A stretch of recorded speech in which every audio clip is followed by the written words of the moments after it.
So children, in periodic table, the next thing which we are going to study is the various groups. So we are starting with the first group elements. These elements are known as alkali metals. As I told you earlier also, these elements are lithium, sodium, potassium, rubidium, cesium and francium. They all have one electron in the outermost shell, have one valency, placed in group 1A, and now they are known as alkali metals. The reason why they are known as alkali metals, because when they react with water, they form hydroxides, which are actually strong alkalis. You can see this with the help of a reaction, that alkali metal react with water to form alkalis, metallic hydroxide. Whatever metal you will take, M is actually alkali metal representing here, and whatever metal you take, according to that the hydroxide or the alkali is formed. So after seeing these elements of group 1A, now let us consider see the characteristic properties of these elements. So the first property is, again, you have seen this very well, the electronic configuration. Since these all elements are elements of group 1, so they will have one electron in the outermost shell, same electronic configuration of the outermost shell. This is the first characteristic. The second characteristic is the occurrence. These elements do not occur in free state because they are very reactive. So they react with other elements and form the compounds. In nature, these elements are very soft metals and can be cut with knife. They have low melting and boiling points. The next property is bonding of these elements with other elements. These elements form ionic or electrovalent compounds with the other elements. This you can see with the help of a example, sodium chloride. Sodium is an alkali metal. When it bonds with chlorine, what type of compound does it form? Let us see. What happens? Sodium has atomic number 11, electronic configuration 281. Chlorine has atomic number 17, 287.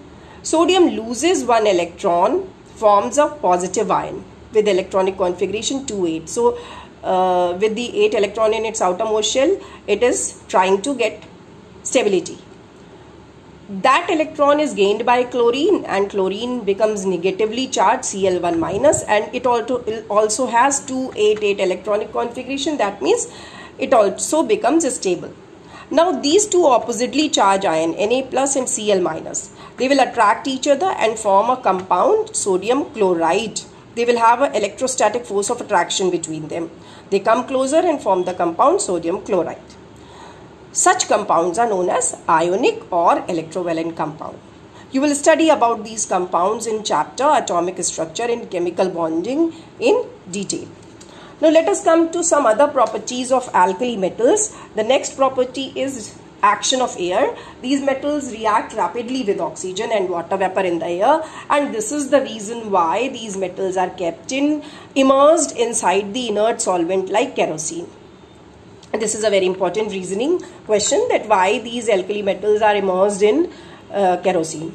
You can see here sodium reacts with oxygen to form sodium oxide, and this oxide further can react with water to form sodium hydroxide. Now if we see the action of water on these elements, the elements of this group 1A react violently with water to produce hydrogen. Sodium plus water will give sodium hydroxide and hydrogen. Now the next reaction is reaction with acids. The metals which we call alkali metals, they react violently with acids like HCl and dilute H2SO4 and produce hydrogen. You have seen this reaction in lab preparation of hydrogen. In lab preparation of hydrogen, zinc reacts with HCl to form zinc chloride and hydrogen, and there is a question asked to you, why these metals are not used, why zinc is preferred. So the reason is that these metals react violently with acids. That's why they are not used for lab preparation of hydrogen. Then next is the reducing agents. These alkali metals are very good reducing agents because they have one electron in the outermost shell, which they can lose and provide to some other element for its reduction. So since they are the providers of electron, that's why they are very good reducing agents. Now further certain properties if we see of these elements, they show silvery white lustre. Means if you cut the metal with knife, the freshly cut metal will be showing white luster, but after some time that gets tarnished due to reaction with air. The salts of these metal, they impart color to the flame. Lithium provides crimson red, sodium golden yellow, and potassium lilac flame. Alkali metals can be obtained if you want to extract alkali metals from their ores. They can be extracted by electrolysis of their molten salts. So these are all the characteristic properties of alkali metals. Now in the next video we will see about the next group elements, that is alkaline earth elements.